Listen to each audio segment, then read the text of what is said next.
First to you, Professor Mehrotra. Let's get a view of someone who's been studying this before we go to the politicians. How serious do you believe the job crisis is? Do you believe these Rozgar Melas address the issue, or are they simply flirting, tinkering with it? Let's just remind ourselves, Rajdeep, that there are in the entire public sector only 40 lakh jobs, of which the government has promised it's going to fill 10 lakhs. 40 lakhs amounts to less than 4% of the total number of jobs in the country. So 96% are obviously in the private sector, mostly informal, of which 10 lakh they are going to fill in the last 18 months, as the PM said, and a few thousand are being offered, which were all delayed appointments. Are there, those letters are now being offered. So let's just remind ourselves, Rajdeep, that the larger problem is in the private sector. And in 2017-18, it's the same government's data which had told us that we are at an unemployment rate which is at a 45-year high, and that only continued to rise before COVID and until COVID. So the government may hand out melas and appointments, appointments which have already been made. That doesn't mean that jobs are suddenly growing. More importantly, millions of people went back to agriculture. That means there was massive deindustrialization that was taking place despite Make in India post 2014.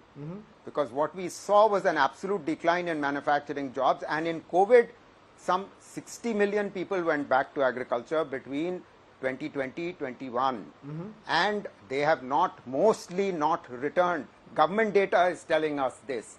That's because the economy the organized sector has had a V-shaped recovery, but the economy has had a K-shaped recovery, because the unorganized sector, which began suffering from 2016 onwards thanks to demonetization and a poorly designed and badly planned and implemented GST, has taken extremely severe hit, and the PLFS data is showing that unemployment has risen post 2017, and if it is showing that the worker participation rate and the labor force participation rate is rising post 2017, it is only because unpaid family labor has increased, and none of the government spokespersons realize this, recognize this, are willing to mention this.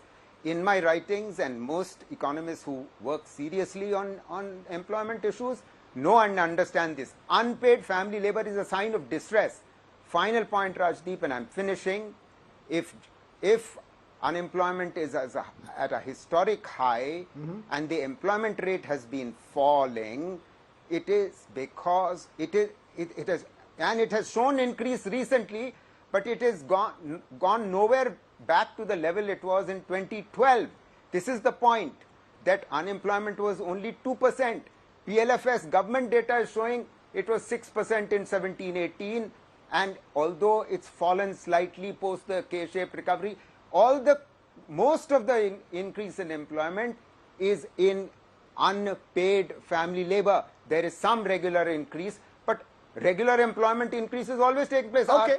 Our workforce is so young, they are always looking for work. You've made some very strong points based on data and your research. This is not a politician simply sounding out. This is one of India's leading economists who's looked at jobs very closely. Syed Zafar Islam, respond to that, because what I find fascinating is the government just replied in Parliament in the monsoon session a few weeks ago saying vacancies in jobs in central government alone are 9.64 lakhs.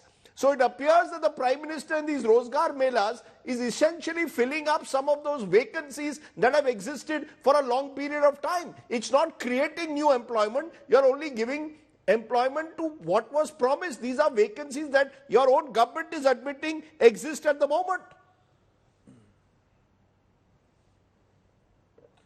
Rajdeep, as far as this Rozgar Mela is concerned, the Honorable Prime Minister had tweeted on 14th of June 2022 that 10 lakhs job, 1 million job will be given in next 18 months, and this is a part of the exercise which he has already announced on 14th of June 2022.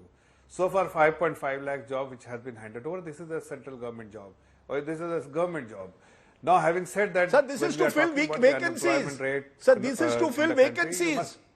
Vacancies as per an official government reply in Parliament monsoon session is 9.64 lakhs, sir.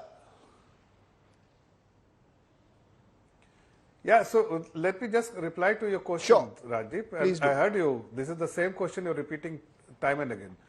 So all I'm trying to tell you that, see, the government cannot absorb all the potential people who are looking for a job, because we all understand that the government has limited opportunities, but the rest of the opportunity lies in the private sector.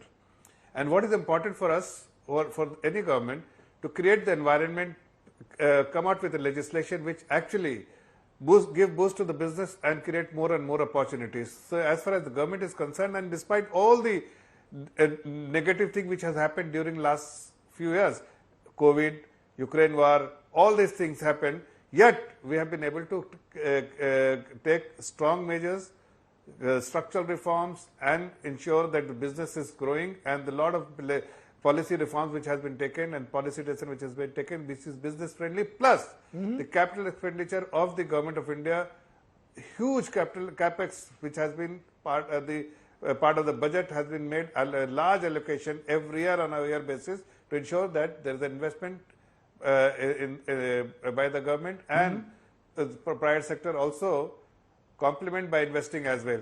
But the problem what we were facing initial years, and I'm sure Mr. Mehrotra is fully aware of it, that we had inherited some biggest problem of the century. That when during this UPA time, they were giving loans like there is no tomorrow.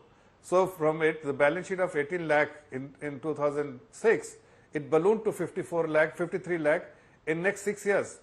Since 1947, it was only 18 lakh, and then it ballooned to 52 lakh, 53 lakh, purely because left and right loans were distributed based on the recommendation by a certain family.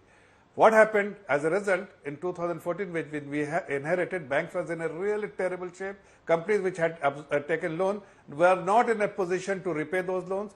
They had built so much excess capacity. There was no headroom for new investment to take place from the private sector. So now the bank was in bad shape, the company had taken loan, and then they were not in a position to repay, and as a result they were not looking for any expansion.